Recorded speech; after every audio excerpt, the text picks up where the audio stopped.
ब्रह्मसूत्रम, ब्रह्मसूत्र ग्रंथ में page number 799 और 799 पेज के ऊपर से 11 नंबर की पंक्ति है। बीच में आया है अनात्मवित्वाच्च इष्टाधिकारिणाम देवोपभोग्य भाव उपपद्यते। ठीक है, तो बात यह चल रही है तृतीय अध्याय प्रथम पाद, और तृतीय अध्याय के प्रथम पाद का यह प्रथम अधिकरण है, और इस अधिकरण का नाम है तदंतर प्रतिपत्त्यधिकरणम। और इस अधिकरण में जीव के गति का विचार किया गया है। जबकि पूर्व पक्ष ने कहा था कि भूतों के सूक्ष्म भाग से अपरिवेष्टित होकर ही जीव गमन करता है। सिद्धांतियों ने उनका निराकरण करके, खंडन करके इस बात की सिद्धि कर दी कि जीव अपने कर्म का फल भोगने के लिए देहांतर में और या लोकांतर में जाता है तो वह भूतों के सूक्ष्म भाग से परिवेष्टित होकर ही जाता है, इत्यादि ये सब बात बताया। फिर पूर्व पक्ष ने कहा कि लोकांतर में जाता है, ठीक है, किंतु अपने कर्म का फल भोग के लिए वो जाता है, यह कहना ठीक नहीं। क्योंकि लोकांतर में जाने के बाद, स्वर्ग आदि लोक में जाने के बाद वो अन्न बन जाता है और देवता लोग उसको तो खा जाते हैं, और जिसको खा लिया वह अपने कर्मों का फल भोग कैसा भोग पाएगा, ये पूर्व पक्ष ने पूछा। तब सिद्धांती ने उसका उत्तर दिया कि अरे भाई, उन इष्टाधिकारियों के लिए जो श्रुति में अन्न भाव बताया है वह गौण है, और उनके लिए भक्षण बताया वह भी गौण है। तब पुनः प्रश्न उपस्थित होता है कि ठीक है, अन्न भाव मुख्य नहीं है, गौण है, भक्षण भी मुख्य नहीं है, गौण है, किंतु उनके लिए अन्न वचन ऐसा क्यों आया है, अन्न भाव क्यों बताया है कि वे देवताओं के अन्न बनते हैं करके। इष्टाधिकारी जीव स्वर्गलोक में गए हुए देवता के अन्न बनते हैं, ऐसा श्रुति ने क्यों कहा, ये प्रश्न। तो उसका उत्तर देने के लिए ये पंक्ति आ रही है, अनात्मवित्वाच्च इत्यादि। ये जो पंक्ति है उसके पूर्व में एक वाक्य लिखते, छोटा सा अवतरण के रूप में लिखेंगे, केन दोषेन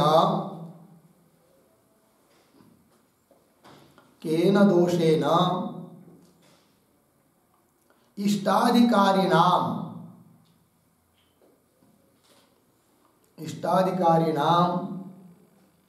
देवभोग्यता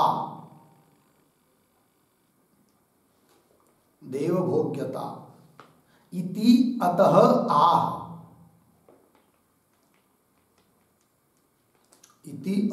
आह अनात्मवित्वाच्च इति। ठीक है, देखो भाई, तो केन दोषेण, कौन दोष के कारण इष्टाधिकारियों में देव भोग्यता है, अर्थात उनमें अन्न भाव बताया है, क्योंकि देवताओं के द्वारा वो भोग्य है। तो किस कारण से, तो उसको बता रहे अब अनात्मवित्वात् इत्यादि पंक्ति से। तो अनात्मवित्वाच्च ये प्रतीक है,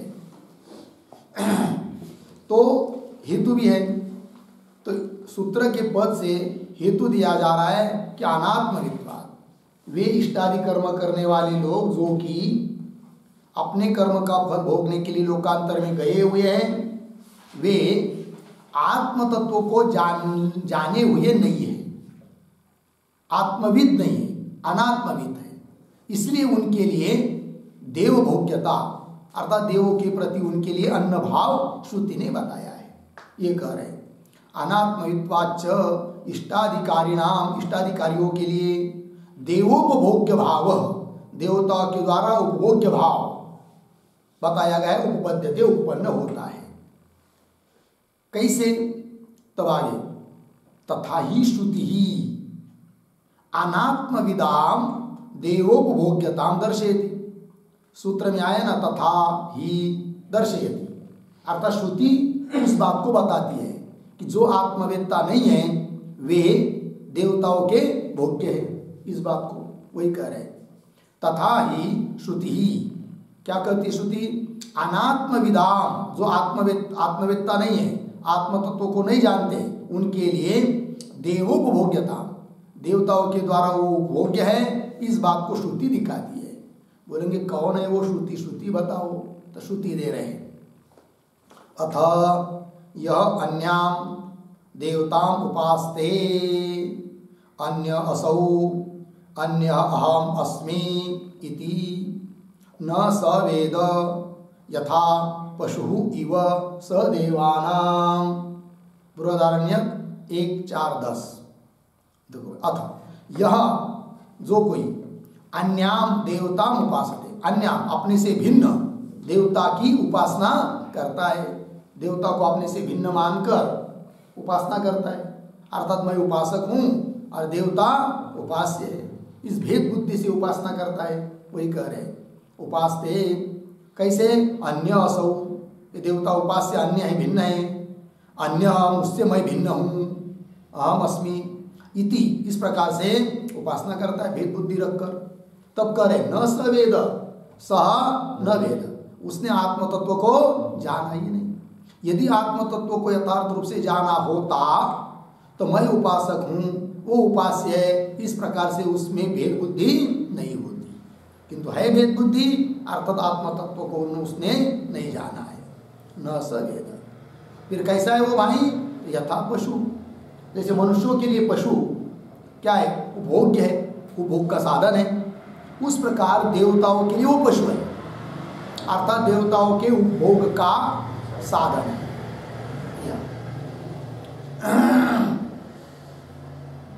मनुष्य के लिए पशु उपयोगी है, वैसे देवताओं के लिए वो उपयोगी बन जाता है, वही है उनका देवभोग्यत्व भाव।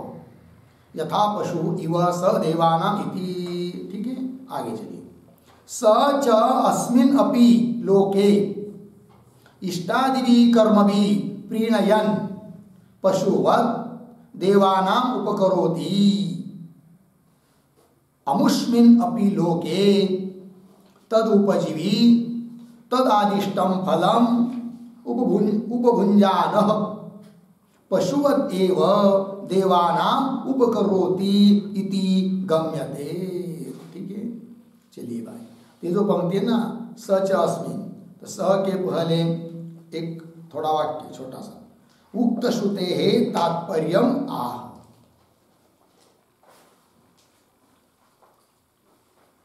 उक्त श्रुते है तात्पर्यम आह स च इति। ठीक, अभी जो श्रुति बताई है उस श्रुति के तात्पर्य को बोल रहे हैं स च इत्यादि पंक्ति से। देखो भाई, स च सह सह इष्टापूर्तकारी, इष्टादि कर्म करने वाला जीव, अस्मिन् अपि लोके, इस लोक में भी, इष्टादि कर्म भी प्रीणयन, इष्टादि कर्म के द्वारा इष्टादि कर्म करता है, यज्ञ आदि कर्म करता है, अब उस कर्मों से क्या करता है? प्रीणयन। प्रीणयन मतलब देवताओं को प्रसन्न करता है, देवताओं को तृप्त करता हुआ, प्रसन्न करता हुआ, है कि नहीं? पशुवत देवानाम उपकरोति, जैसे पशु मनुष्य के लिए उपकारक है, उपयोगी है, उस प्रकार देवताओं के लिए वो क्या है? उपकारक है, क्योंकि देवताओं को प्रसन्न करता है वो इष्टादि कर्म करके। पशुवत देवानाम उपकरोति, या इस लोक में भी, और अमुष्मिन अपि, अमुष्मिन परलोके अपि, परलोक में भी, अमुष्मिन अपि लोके, परलोक में भी, तद उपजीवी तद आदिष्टम फलम उपभुंजान। तद उपजीवी, तद उपजीवी देवता उपजीवी, उपजीवी शब्द का अर्थ है कि आश्रित, देवताओं के आश्रित रहता हुआ, और तद आदिष्टम फलम, उन देवताओं के द्वारा दिया हुआ फल, तद आदिष्टम, तद आदिष्टम का अर्थ लिखिए देवैहि दत्तम, देवताओं के द्वारा दिया गया फल, ठीक है ना, देवताओं के आश्रित रहता है, देवताओं से दिया हुआ फल का ही उपभोग करता है, उपभुंजान। इसलिए वो कैसा हुआ, पशुवत एव देवानाम उपकरोति, पशु की तरह देवताओं के लिए क्या करता है, वो उपकार करता है, उपकारक है, वो देवताओं के लिए अनुकूल है। जैसे मनुष्य के लिए पशु क्या है, अनुकूल है, उपभोग का साधन है, उस प्रकार देवताओं का वो पशु बन जाता है। देवानाम उपकरोति इति गम्यते, लग गया जी। इसलिए उसमें कह दिया देवोपभोग्यता है, अर्थात अन्न है, बता दिया है श्रुति ने। आगे चलिए, अनात्मवित्वात् तथा ही दर्शयति इति अस्य अपरा व्याख्या, ठीक है। सूत्र में जो ये पद आए हैं, अनात्मवित्वात् तथा ही दर्शयति, इन सभी पदों की व्याख्या अभी अभी ऊपर कर दी है। अब उन्हीं पदों की अन्य व्याख्या कर रहे हैं भगवान भाष्यकार, ठीक है ना। तो क्या व्याख्या अभी तक की और कौन सी व्याख्या अभी आगे करनी है, इस बात को समझने के लिए ये जो आगे पद आ रहा है ना, अनात्मविद ही एति इत्यादि, उसके पूर्व में एक वाक्य लिखते हैं उदाहरण, देखेंगे। आत्म शब्दस्य, आत्म शब्दस्य मुख्यत्व बलेन, मुख्यत्व बलेन सूत्रांशं व्याख्याय, सूत्रांशं व्याख्याय प्रकृत पंचाग्नयः, प्रकृत पंचाग्नयः सूत्रकृता, सूत्रकृता आत्मत्वेन, आत्मत्वेन उपचरिता, उपचरिता इति व्याख्यांतरम आह, इति व्याख्यांतरम आह, ठीक है। अनात्मविदः इति, देखो भाई अर्थ, तो सूत्र में जो पद है अनात्मवित्वात् तथा ही दर्शयति, तथा ही दर्शयति का मतलब श्रुति उस प्रकार की दिखा रही है, इतना अर्थ है। और अनात्मवित्वात् का दो अर्थ, तो अभी तक जो अर्थ किया ऊपर वो आत्मा शब्द का मुख्य अर्थ को लेकर, आत्मज्ञान को लेकर। अनात्मवित्त है मतलब आत्म तत्व को न जानने वाले हैं, इसलिए उनको देवभोग्यता कह दी है श्रुति ने, अन्न भाव कह दिया है श्रुति ने, और वैसी श्रुति भी दिखा दी ऊपर। तो आत्म शब्द से मुख्यत्व बलेन सूत्रांश व्याख्या, सूत्रांश सूत्र के भाग उसकी व्याख्या करके अब प्रकृत पंचाग्नय सूत्रकृता, क्योंकि ये जो चर्चा चल रही ना, तो वह प्रवहन राजा और गौतम इनका जो प्रश्नोत्तर हुआ है उस संदर्भ की ये सब चर्चा है, वहां से निकली हुई चर्चा है। श्वेत केतु, हाँ, श्वेत केतु के लिए प्रश्न किया था प्रवहन राजा ने, किंतु श्वेत केतु उत्तर नहीं दे पाया। अतः श्वेत केतु ने उत्तर न देने के कारण उस प्रवहन राजा ने फिर उत्तर दिया, वो सुना गौतम ने, हे गौतम अग्नि वगैरह आया है कि नहीं, वहीं पर आया है, भाष्य में देखिए आप शुरू में है कि नहीं। तो श्वेत केतु ने थोड़ी उत्तर दिया, प्रवहन राजा ने ही प्रश्न किया और प्रवहन राजा ने ही उत्तर दिया, क्योंकि प्रश्न किया था श्वेत केतु के लिए, उत्तर नहीं दे पाया श्वेत केतु। अतः श्वेत केतु का पिता जो गौतम वगैरह उनको उत्तर दिया, उनको बताया प्रवहन राजा ने, अतः दोनों का संवाद आता है, ठीक है। तो पंचाग्नि प्रकरण है वहां पर, तो प्रकृत प्रसंग जो प्रकरण पंचाग्नि प्रकरण है उसको लेकर अब व्याख्या करना है किस पद की, अनात्मवित्व। फिर यहाँ पर आत्मत्व आत्मज्ञान, इससे लेंगे पंचाग्नि विद्या उपासना, और उससे जो रहित है केवल कर्म करने वाले दो बात होती है, केवल कर्म करने वाले, कुछ होते केवल उपासना करने वाले, और कुछ होते कर्म और उपासना करने वाले। तो जो केवल इष्ट आदि कर्म करने वाले हैं, उपासना पंचाग्नि उपासना नहीं कर रहे, तो पंचाग्नि उपासना रूप आत्मविद्या से वो रहित है, अर्थात अनात्मविद है। इसलिए उनको देवभोग्यता कह दी गई है, अन्न भाव कह दिया गया है। बात समझ में आ रही है? फिर बोलेंगे पंचाग्नि विद्या क्या सचमुच आत्मविद्या थोड़ी है? क्यों उससे रहित को आप अनात्मविद कह रहे हो?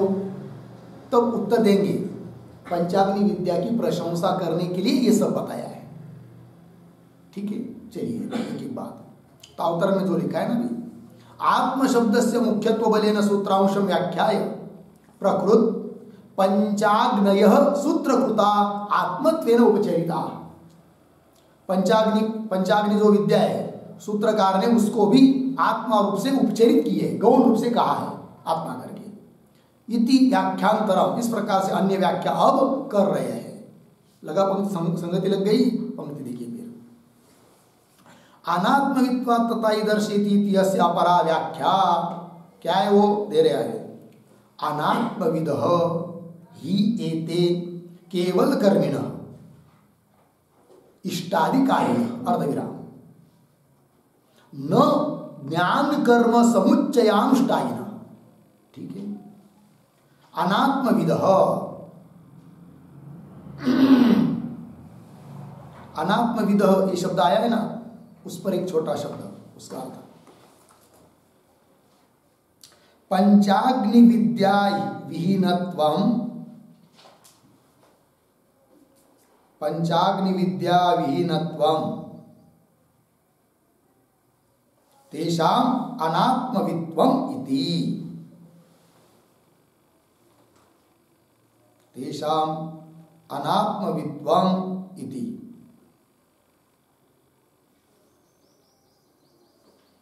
ठीक है, पंचाग्नि विद्या से जो विहीन है, पंचाग्नि विद्या से जो रहित है, उसके लिए यहां पर शब्द आया है कौन सा? अनात्मविद।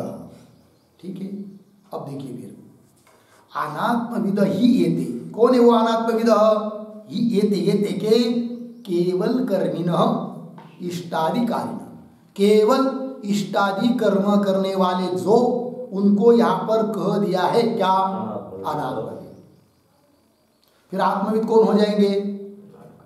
हाँ, कर्म और उपासना, ज्ञान मतलब उपासना, उपासना और कर्म इन दोनों का साथ साथ अनुष्ठान करने वाले जो, उसको कहेंगे यहां पर क्या? आत्मविद। ठीक है ना। और केवल इष्टादि कर्म करने वाले जो कि उपासना नहीं कर रहे, वो हो गए यहां पर क्या? अनात्मविद। और अनात्मविद होने के कारण श्रुति ने उनको बताया है क्या? देव भोग्य भाव, देवताओं के द्वारा वो भोग्य है, अर्थात अन्न है, ऐसा बताया है। देखो फिर, अनात्मविद ही एते केवल कर्मिणः इष्टादिकारिणः अर्धविराम न ज्ञान कर्म समुच्चयानुष्ठायिनः। तो वाक्य कैसा पूरा होगा? ज्ञान कर्म समुच्चयानुष्ठायिनः अनात्मविदः न, यह अनात्मविद नहीं है, अपितु आत्मविद है। क्योंकि आत्मविद, आत्मा शब्द से कौन लिया यहाँ पर? पंचाग्नि विद्या। न ज्ञान कर्म समुच्चयानुष्ठायिनः, यहाँ पर ज्ञान शब्द आया, ज्ञान शब्द के ऊपर लिखिए उपासना, ज्ञान शब्द से उपासना लेनी है। उपासना और कर्म का अनुष्ठान करने वाले जो, समुच्चय का अनुष्ठान करने वाले जो, वो यहाँ पर अनात्मविद नहीं है, अपितु आत्मविद है। आगे चलिए, पंचाग्नि विद्याम इह आत्मविद्या इति उपचरन्ति प्रकरणात्। क्यों यहाँ पर पंचाग्नि विद्या को आत्मविद्या कह दिया? वो प्रकरण उसका चल रहा है, इसलिए वही बता दिया। देखो अन्वय थोड़ा, इह पीछे, पंचाग्नि विद्याम, आगे आत्मविद्या इति उपचरन्ति प्रकरणात्, प्रकरण के बल पर, प्रकरण उसका चल रहा है, इसलिए यहां पर पंचाग्नि विद्या को ही आत्मविद्या ऐसा गौण प्रयोग किया जा रहा है प्रकरण उसका होने से। ठीक है, आगे चलिए। पंचाग्नि विज्ञान विहीनत्वाच्च इदम इष्टाधिकारिणाम गुणवादेन अन्नत्वम उद्भाव्यते। पंचाग्नि विज्ञान प्रशंसायै। ठीक है, देखो भाई, तो ये जो वाक्य चालू हुआ ना, पंचाग्नि विज्ञान, उसके पूर्व में एक वाक्य लिखते हैं अवतरण। इष्टाधिकारिणाम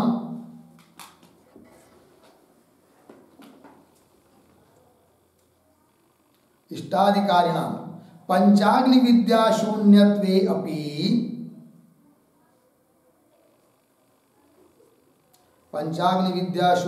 अपि कथम देवान्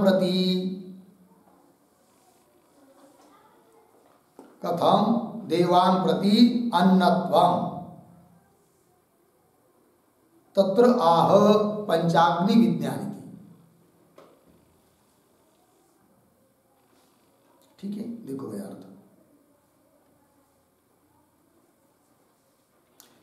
इष्टाधिकारिणा पंचाग्नि विद्या शून्यत्वे भी, केवल इष्टादि कर्म करने वाले जो लोग हैं उनमें पंचाग्नि विद्या न होने पर भी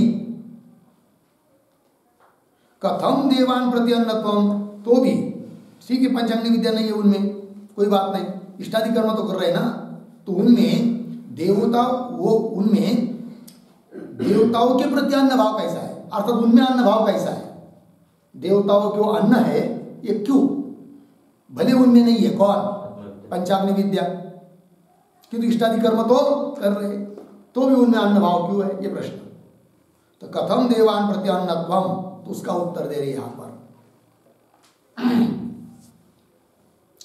पंचाग्नि विज्ञान विहीनत्वात्, पंचाग्नि विज्ञान से वो रहित होने के कारण, विहीनत्वाच्च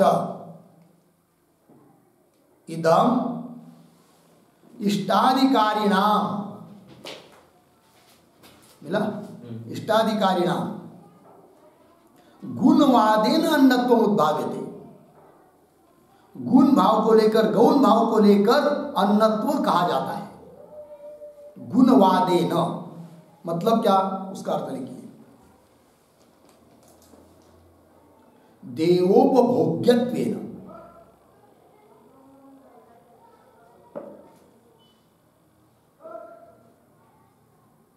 गुणवादेन मतलब देवोपभोग्यत्वेन, देवताओं के लिए उपभोग्य है, अनुकूल है, इसलिए गौण रूप से उनको अन्न भाव कहा गया है।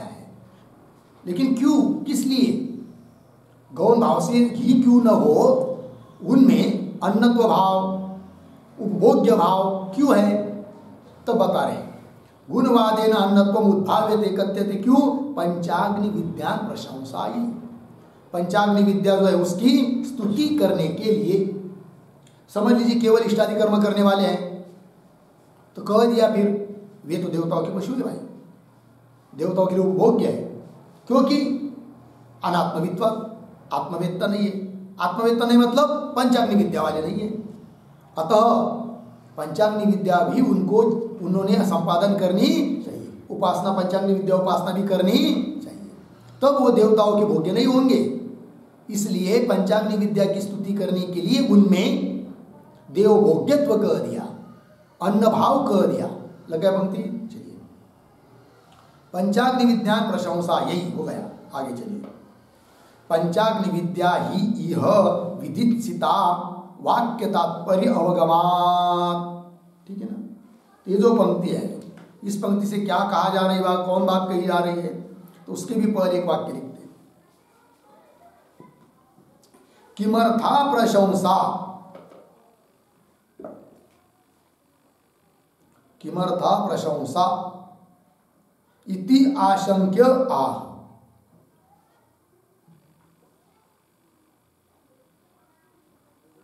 इति आशंक्य आह।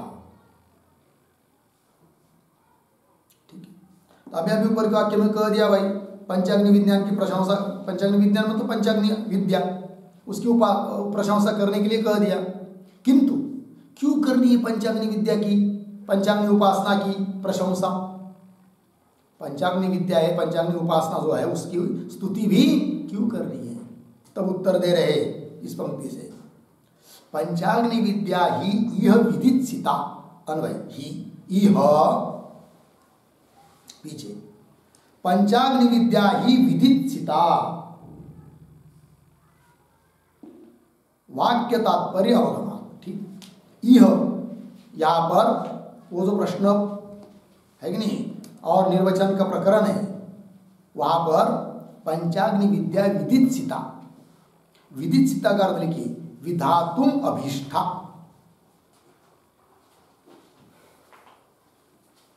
विधातुम अभीष्टा, विधान करने के लिए अभीष्ट है, उचित है। बोलेंगे क्यों वहां पर पंचाग्नि विद्या ही कहना उचित है? इसलिए कि वाक्य तात्पर्य अवगमान, वाक्य तात्पर्य, वाक्यों का तात्पर्य ही वैसा है, पंचाग्नि विद्या को बताने के लिए। बोलेंगे कौन सा वाक्य? तो वाक्य तात्पर्य अवगमान, इस पर भी एक वाक्य लिखते हैं।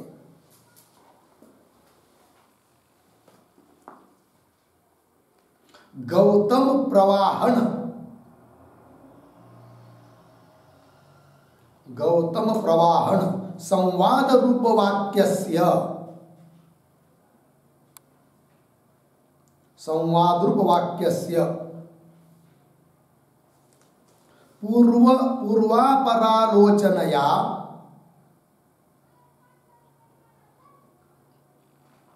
पूर्वापरालोचनया पंचाग्नि विद्या विधौ,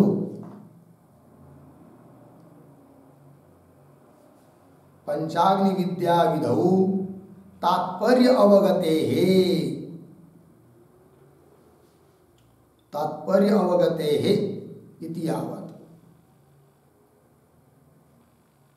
ठीक है, देखो भाई अर्थ, गौतम प्रवाहन संवाद रूप वाक्य से, कौन वाक्य? गौतम और प्रवाहन राजा, उनका संवाद रूप जो वाक्य है, उन वाक्यों का पूर्व परालोचनया, पूर्व पर भाग विचार करेंगे तब पंचाग्नि विद्या विधौ, पंचाग्नि विद्या विधि में ही उन वाक्यों का क्या है? तात्पर्य है। अतः वहां का वो प्रकरण है, अतः उसकी स्तुति करना वहां जरूरत है। और उसकी स्तुति करने के लिए, पंचाग्नि विद्या की स्तुति करने के लिए कह दिया कि जो पंचाग्नि विद्या से रहित है, केवल कर्म करने वाले हैं, वे अनात्मविद है और देवताओं के लिए भोग्य है, अन्न है, पशु है, ऐसा कह दिया। अतः केवल कर्म मत करो, अपितु ज्ञान कर्म समुच्चय का अनुष्ठान करो। ज्ञान मतलब पंचाग्नि विद्या और मतलब उपासना, और कर्म इनका साथ साथ अनुष्ठान करने के लिए बताया गया है। लग गया जी, ये बात हो गई। आगे चलिए, अब अनात्मवित्व इसका अर्थ दूसरा अर्थ कर दिया। आगे सूत्र में पद है तथा ही दर्शेति, पहले तो श्रुति बता दी थी तथा ही दर्शेति करके, पहले अर्थ में जो अनात्मविद का वास्तविक अर्थ किया था ब्रह्म विद्या से रहित, उसके लिए भी श्रुति बताई थी कि जो भेद पाते देखते हैं, है कि नहीं, वो आत्मा को जानते हैं नहीं, ऐसा श्रुति ने दिखाया है। अब अनात्मवित्व का दूसरा अर्थ किया, जो पंचाग्नि विद्या से रहित है वो अनात्मविद है, और उसके लिए फिर उस अर्थ को श्रुति भी बताती है, फिर दूसरी कोई श्रुति बतानी पड़ेगी। तो वो कौन श्रुति है वो बता रहे हैं अभी। तथा ही श्रुत्यंतरम, ये जो तथा ही इत्यादि पंक्ति है ना, तथा के पहले छोटा वाक्य, विद्यास्तुत्यर्थम, विद्यास्तुत्यर्थम अन्नत्वम न मुख्यम,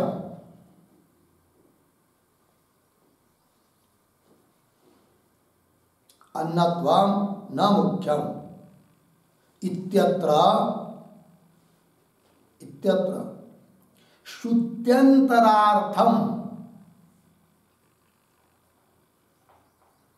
श्रुत्यंतरार्थम सूत्रशेषम, सूत्र शेषम व्याचष्टे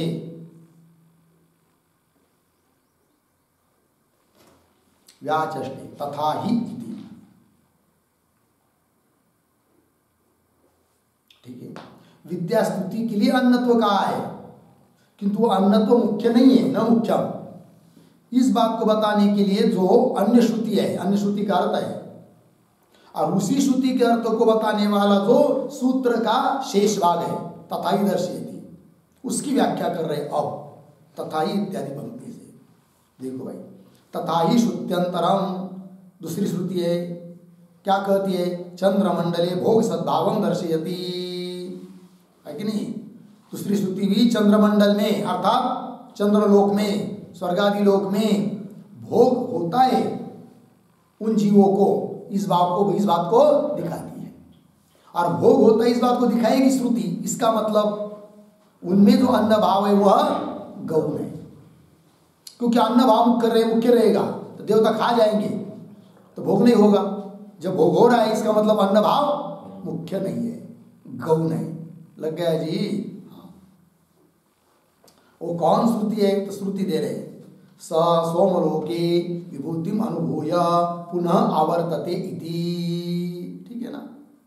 स है कि नहीं? सोमलोक, स को बाद में कर सकते, सोमलोके विभूतिम अनुभूय सह पुनः आवर्तते। सोमलोके चंद्रलोके या स्वर्गादि लोक में, विभूतिम अनुभूय, विभूतिम ऐश्वर्यम, विभूतिम का अर्थ है कि ऐश्वर्यम, उस ऐश्वर्य का अनुभव करके स पुनः आवर्तते, पुनः वो लौट आता है। इसका मतलब अपने कर्म का फल भोग करने के लिए स्वर्गादि लोक में जाता है, अर्थात अन्न भाव उसमें गौण है।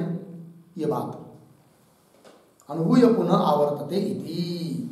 आगे, तथा अन्यदपि श्रुत्यंतरम, इसी बात को बताने के लिए अन्य भी, दूसरी भी श्रुतियां हैं। वो कौन है?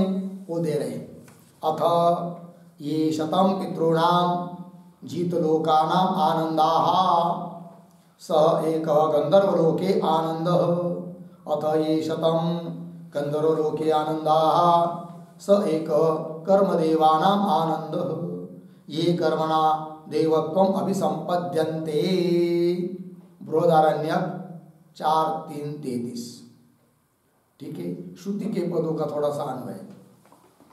अथ शुरू से, अथ ये 2-3 शब्द छोड़कर, जित लोकानाम पीछे, पितॄणाम पीछे, ये शतम आगे, आनंदाः सह, एक शब्द छोड़कर आगे, गंधर्वलोके पीछे, एक आगे, आनंद। अथ ये, एक शब्द छोड़कर, गंधर्वलोके पीछे, शताम आनंदा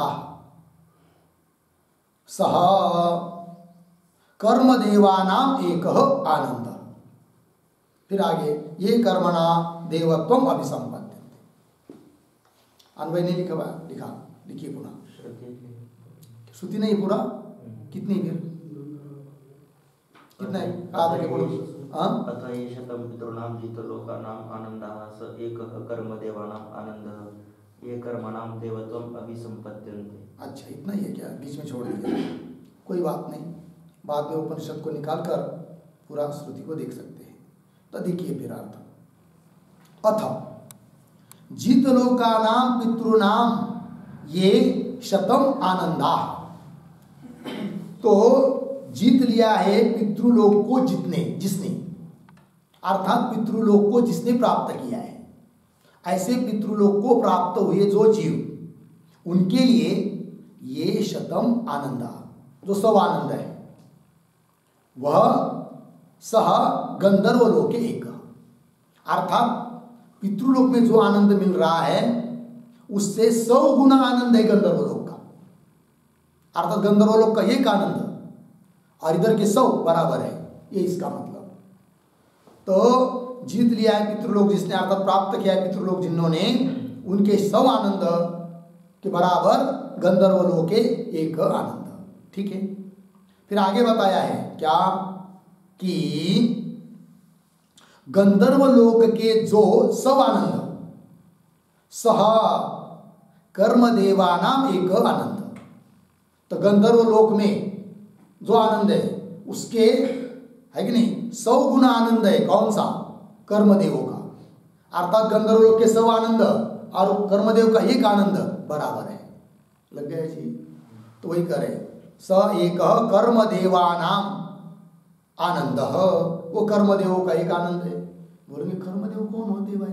तब करे ये कर्मणा देवत्वम अभिसंपद्यन्ते, जो इस भूमि पर यज्ञ यागादि कर्म करके लोकांतर में जाते हैं मरने के बाद और देव भाव को प्राप्त होते, उनको कहते कर्मदेव। और उन कर्मदेवों का इतना बड़ा आनंद बताया है कि नहीं? लग गया ना अर्थ? और एक ध्यान दीजिए फिर क्या बताया श्रुति ने, तो कर्मदेवों को मतलब यहां पर कर्म करके जो देव भाव को प्राप्त हुए स्वर्ग आदि में जाकर उनका आनंद बताया। और आनंद तो उपभोग के बिना हो नहीं सकता। इसका मतलब कर्म उपासना करके जो देवता लोग को प्राप्त हुए हैं उनको उपभोग हो रहा है। फिर अन्न भाव भी कहा है, यदि मुख्य अन्न होता तो उनको उपभोग नहीं होता, उपभोग तो हो रहा है। इसका मतलब उनमें जो अन्न भाव का है वह गौण है, ये बात बताया। ठीक है, चलिए अभी संपद्यन्ते आगे। इति भाष्य पंक्ति इति इष्टाधिकारिणाम देवै सह संवसताम भोग प्राप्तिम दर्शयति। थोड़ा अन्वय, इति एक शब्द छोड़कर आगे देवै ही सह संवसताम, पीछे इष्टाधिकारिणाम, आगे भोग प्राप्तिम दर्शयति।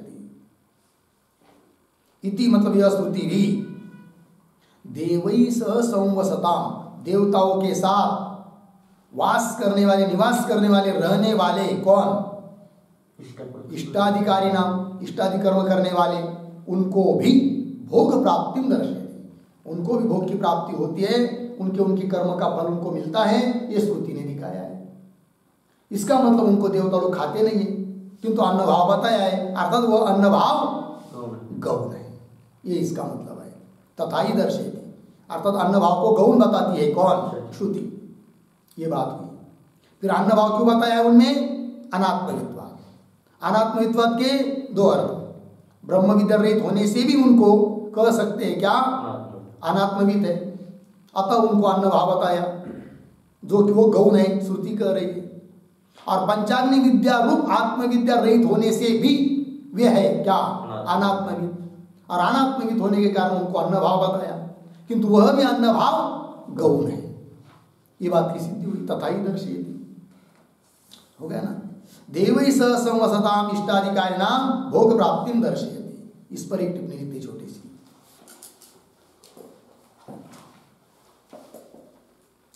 यतः आनंद भोगम विना, आनंद भोगम विना लोकांतरे न संभवति, लोकांतरे न संभवति, पूर्ण विराम। कर्मयोगेन, कर्मयोगेन देव भावं प्राप्तानाम, देव भावं प्राप्तानाम इष्टाधिकारिणाम, इष्टाधिकारिणाम अपि, अपि चंद्रादिलोके, चंद्रादिलोके आनंदः भवति, आनंदः भवति इति उक्तम, इति उक्तम, अर्धविराम। अतः तेषां, तेषां स्वकर्मोपभोगः,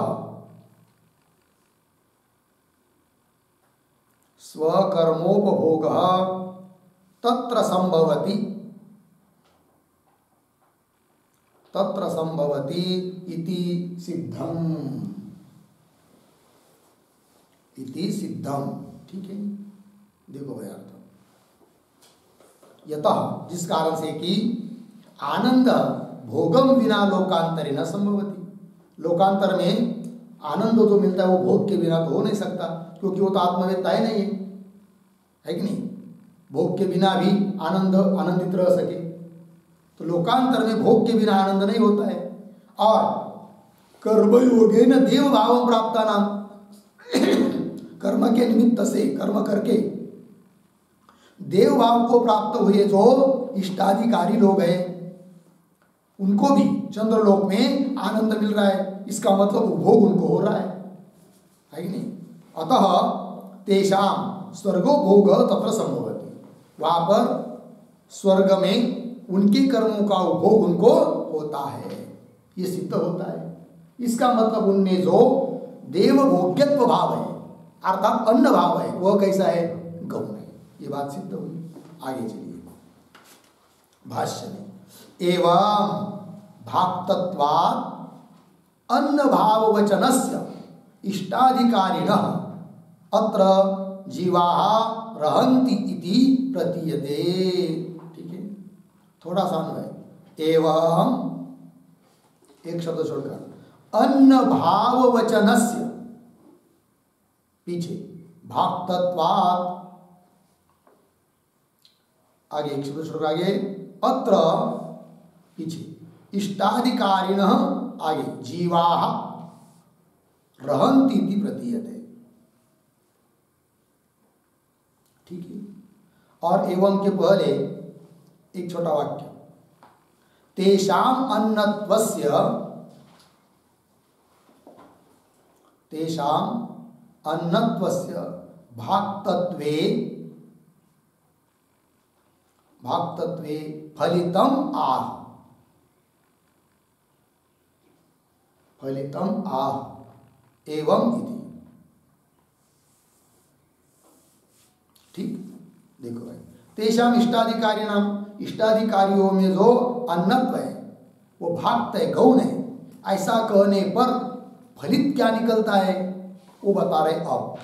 एवं अन्न भाव वचनस्य भाक्तत्व, अन्न भाव, अन्न रूपता जो इष्टाधिकारियों में कह दी गई है वो गौण होने से भाक्तत्व, गौण होने से क्या, फिर अत्र इष्टाधिकारिणः जीवा रहन्ति इति प्रतीयते। अत्र, अत्र शब्द का अर्थ देखिए, प्रश्न प्रतिवचनोक्ति, अत्र शब्द का अर्थ प्रश्न प्रतिवचनोक्तौ सप्तमी,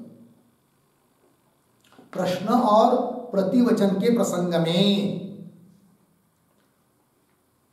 जो बात कही है वो ठीक है। क्या, इष्टाधिकारिणः जीवा, इष्टाधिकर्म करने वाले जीव रहन्ति गच्छन्ति इति प्रतीयते, प्रतीयते निश्चीयते, ऐसा निश्चय किया जाता है। ठीक है, आगे तस्मात् रहति संपरिष्वक्तः इति युक्तम एव उक्तम। थोड़ा सा नहीं, तस्मात् संपरिष्वक्तः, पीछे रहति, आगे इति युक्तम एव उत्तम। और तस्मात् में, तस्मात् के पहले भी एक वाक्य लिखते हैं, इष्टाधिकारिणाम भोगाय, इष्टाधिकारिणाम भोगाय चंद्रम प्रति गमने, चंद्रम प्रति गमने संभाविते, संभाविते तेषाम एव, तेषाम एव प्रश्न प्रतिवचनयोः अपि, प्रश्न प्रतिवचनयोः अपि प्रतीतेः, प्रतीतेः युक्तम, युक्तम प्रथम सूत्रोक्तम, प्रथम सूत्रोक्तम इति उपसंवरति। इति उपसंवरति तस्मात् इति। देखो भाई अर्थ, इष्टाधिकारी नाम भोगाय, इष्टादि कर्म करने वालों को भोगने के लिए चंद्रम प्रति गमने संभावित है, चंद्रादि लोक में गमन उनका निश्चित होने पर तेषाम एव प्रश्न प्रतिवचनयो अपि प्रतीति, उनकी ही यहाँ पर प्रतीति है। कहाँ पर? प्रश्न और प्रतिवचन में। इसलिए युक्ति युक्त ही है जो बात पहले सूत्र में कही है। ठीक है ना? पहले सूत्र में कहा था कि नहीं, तदंतर प्रतिपत्तो, देहांतर में अन्य देह के लिए प्राप्त होते हैं, वो जीव प्राप्त होते हैं, ये जो बताया है वह ठीक ही है। पूर्व पक्ष ने शंका की थी ना बीच में, तो ठीक है संपरिष्वक्त होते हैं, किंतु जीव गमन करती है कैसे, तब बता दिया इस प्रकरण को लेकर। उस प्रकरण में भी वही है, जीवों का ही गमन होता है करके, तो वही काव्य युक्तम प्रथम सूत्रोक्तम इति उपसंवरति, अतः उपसंहार कर रहे ये पूरे अधिकरण का। तो पंक्ति देखिए, तस्मात् संपरिष्वक्त रहती, भूतों के सूक्ष्म भाग से परिवेष्टित होकर ही जीव गमन करता है देहांतर में लोकांतर में। ये जो बताइए बात वो युक्ति युक्त है। इति युक्तम एव उक्तम, पहले सूत्र से लेकर यहाँ तक जो बात बताई वो सब युक्त ही है। हो गया। इसके साथ साथ 7 नंबर के सूत्र का भाष्य पूरा हुआ और इस पाद का पहला अधिकरण पूरा हुआ। फिर दूसरा अधिकरण का विचार हम लोग कल करेंगे। ओम पूर्णमदः पूर्णमिदं